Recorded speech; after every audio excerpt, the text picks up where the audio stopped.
Well, now to a Fox 35 update. It has been a year now since a Tavares firefighter nearly lost his arm and really his life after he was attacked by an alligator. Costin Kiefer was gator hunting. He was out on Lake Jessup in August of 2020 when a 12-foot reptile chomped down on his arm. I got a chance to speak with him not long ago about that terrifying ordeal. It wasn't until we heard the bone crush and the skin rip that I grabbed my wrist and he let go.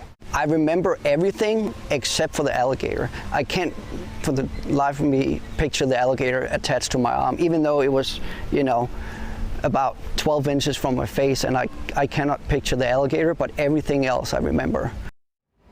Truly an incredible story. Costin was out fishing with another Tavares firefighter and a dad at the time. His friend was able to shove a rod into the gator's mouth to get it open.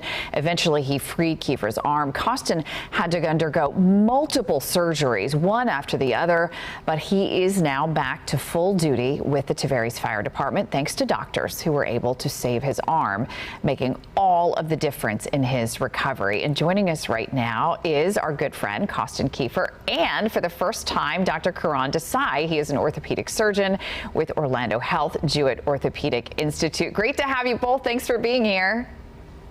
Thank you for having us.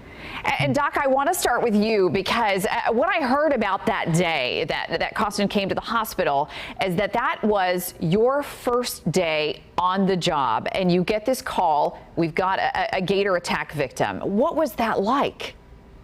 Yeah, I had just finished my training up in New York, and I'd started at Orlando Health, and I thought it was a joke at first, to be quite honest. But once the residents told me about it, it was go time.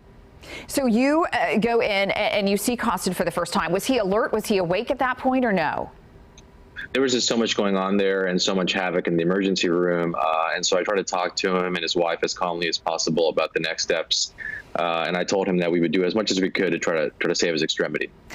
And that was something that I had talked to another person at Orlando Health who said that decision in and of itself was a huge decision, right? Because at that point, he said most doctors would have made the decision to amputate. Yeah, and with a mangled extremity like this, it's always an option. But I like to give every patient a good chance in the operating room and take a really close look at everything and make the decision at that time. So Costin knew that was a possibility, but he also knew that I would do as much as I could to try to save the arm. Costin, do you remember any of this initial conversation with Dr. Desai? Everything from my time in the trauma room is pretty blurred because I had a lot of medicine on board at that time.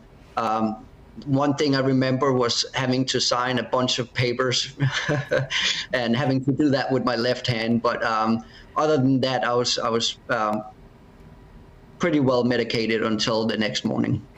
So I know that you had to have multiple surgeries, but was that initial surgery, Dr. Desai, was that the initial surgery where you had to decide we're gonna save this extremity? Yeah, and I assessed the nerves and the blood flow to the arm and make the decision at that time. Once I knew his nerves were intact, I wanted to do everything possible since he had full sensation in the hand to save the arm. The first surgery was based. Go ahead, sorry. The first surgery was basically the stabilization of the bone and debriding all of the things that could be infected. How have you guys been able to sort of stay in touch over this time period, and how impressed have you been with his recovery, Doc? Yeah, so he comes in to me routinely, and I check on him. He's an excellent patient, and that's why he's done so well, is that he's given 150% to therapy, which has helped him regain almost all of his hand function now. Costin, what is it like for you to have this relationship with your doctor who's really changed your life in so many ways? Yeah,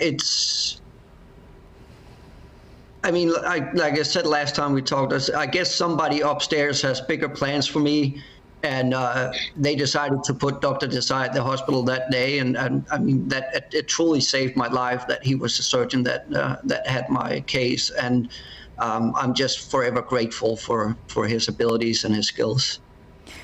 Doc, at that point, when you first saw him, would you have ever imagined that he would be able to go back to full duty as a firefighter and a paramedic? Actually, I told Carson initially our goals are for you to pick up a glass of water or a cup of coffee. And he said, I don't think so. I'm going to go back to work. And he was right. Wow. How does that make you feel, Costin? That gives me chills. Yeah, no, I've been motivated from day one since I woke up and had my arm and movement in my fingers. And, you always got to shoot for for the moon, and you will, end up amongst the stars anyways. But the time I saw Dr. Desai and he had told me that coming back to work was a possibility, I cried all the way home because it was such an emotional news to get. So that just got me even more motivated to work hard and get back. Wow, truly an incredible story. Dr. Desai, thank you so much. God bless you. Truly an amazing thing that you've done to save this local hero so he can continue to save lives in our community. And Costin, it's always a pleasure to talk to you. Thank you so much for being here, and both of you for sharing your story with us. Yes, well, thank you.